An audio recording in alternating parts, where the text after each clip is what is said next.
आणि 31 ऑगस्ट आणि 1 सप्टेंबरला इंडिया अलायन्सची जी मीटिंग या ठिकाणी होऊ घातलेली आहे त्याच्या पूर्वतयारीची ही मीटिंग होती. महाविकास आघाडी म्हणून आणि जेवढे घटक पक्ष आहेत आमचे या सगळ्यांना घेऊन या कार्यक्रमाची एक योग्य तयारी करण्याची ही मीटिंग होती. उद्धव ठाकरे साहेब आणि आम्ही सगळेजण आपण जे व्हिज्युअल पाहिलेत त्याप्रमाणे आम्ही सगळेजण त्या ठिकाणी होतो. आम्ही होस्ट असल्यामुळे आणि पूर्ण देशातून जवळपास 7 मुख्यमंत्री सगळे विशेष करून सोनियाजी, राहुलजी, खरगेजी हे सगळे लोक आपल्या महाराष्ट्रात येतात आहेत.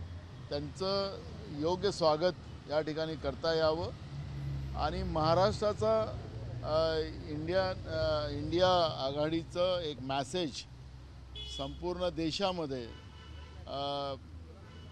केंद्रातल्या नरेंद्र मोदीच्या तानाशाह सरकारला उलथून लावण्यासाठी मुंबईतून हा आवाज जावा अशा पद्धतीचं एक प्लॅन आम्ही आज केलेला आहे.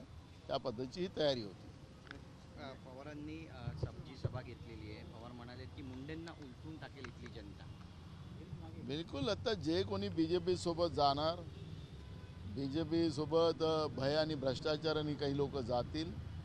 BJP तर संपणारच पण ते जाणारे पण संपतील असा त्याच्यामध्ये शरद पवार साहेबांचा अर्थ होता आणि त्या पद्धतीची त्यांनी भूमिका मांडलेली आहे. जे पुन्हा येईल म्हणतात त्यांचं खच्चीकरण होतं ते दुसऱ्या पदावर येतात असं सुद्धा म्हणाले. बिलकुल. आपल्या राज्यातलंच उदाहरण आहे.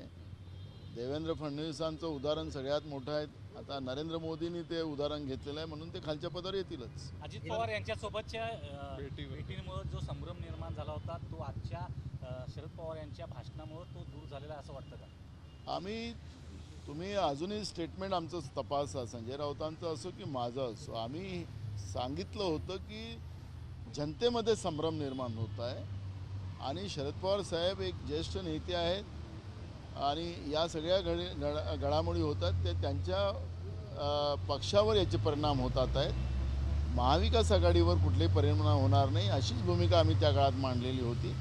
पवार साहेबांनी एक ज्येष्ठ नेते आहेत, एक अनुभवी नेते आहेत, त्यांनी आपली भूमिका ज्या पद्धतीने स्पष्ट करतात ते आपल्याला सगळ्यांना दिसत आहे. मी पुन्हा येईन याची दहशत आहे असं म्हणतात फडणवीस.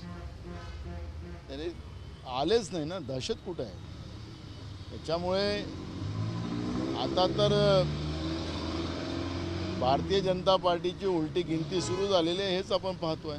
शासकीय स्नेहभोजन होतं त्याला अजितदादांनी दांडी मारलेली आहे. मुंबईमध्ये असं सुद्धा या महाराष्ट्रातल्या येड्या सरकारमध्ये पहिले ईडीचं होतं, आता येड्याचं सरकार झालं.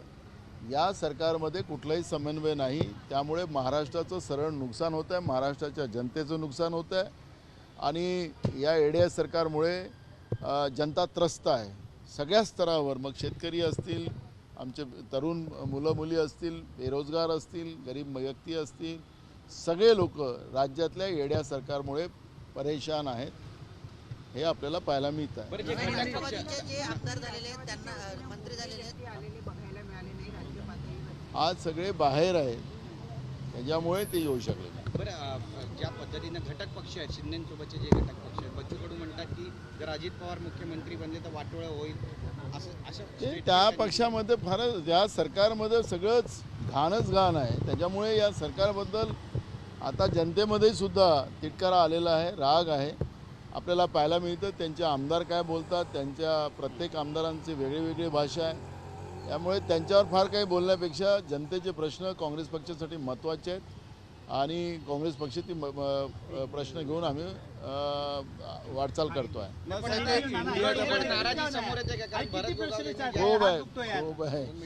खूप आहे नाराजी या सरकारबरोबर. सरळ आमदारांची, त्यांच्या स्वपक्षाच्या आमदारांची आहे आणि जनतेची पण आहे. इंडियाच्या बैठकीत यजमान पदावरून जो वाद होता तो या विषयात कुठला वाद नाही. चलो हिंदी यजमान पद इंडियाच्या बैठकीत यजमान पद क्या मुख्य बातें हैं जो आज करके डिस्कस हुई मातोश्री पे?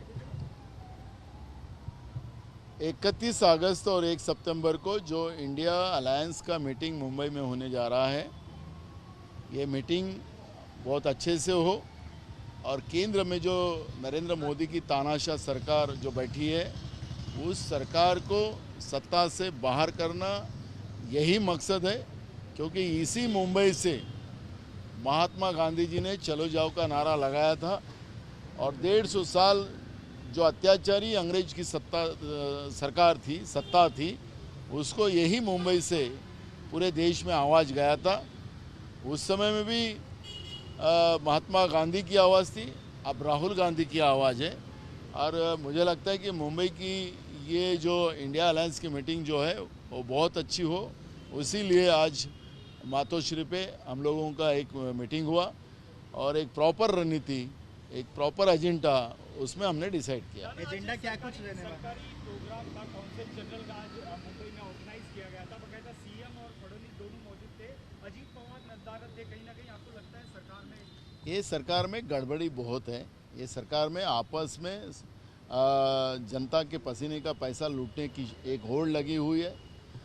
ये एडे की सरकार है, यानी ये पहले ईडी की सरकार थी, अब एडीए की सरकार हो गई और ये एड़े बन के पेड़े खाने का काम इनका चालू है और जनता को लूटने के सिवा ये दूसरा कुछ आता नहीं है। आपस में ये लड़ रहे हैं और इससे महाराष्ट्र की जनता का बड़े पैमाने में नुकसान हो रहा है और महाराष्ट्र का नुकसान हो रहा है। ना ये मराठी तरह से मराठी मीटिंग हुई थी शरद पवार की और पुणे मीटिंग के बाद आज शरद पवार के भाषण में कई बातें क्लियर हुई, इसको आप किस तरह से?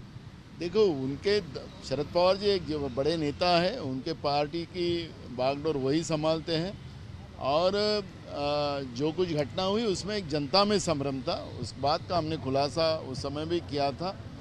और लेकिन अभी पवार साहब जिस तरह से वक्तव्य कर रहे हैं तो जनता में का भी वो संभ्रम दूर होते जा रहा है। आखिरी सवाल, आज का जो आप कह रहे थे आज एजेंडा तय किया गया, तमाम बातें तय की गई, एजेंडा वहाँ पे क्या आएगा, कुछ वो एजेंडा वहाँ पर आएगा जहाँ इंडिया अलायंस का मीटिंग होगा, वहाँ पे आएगा और आपको प्रेस को बताया जाएगा। Thank you.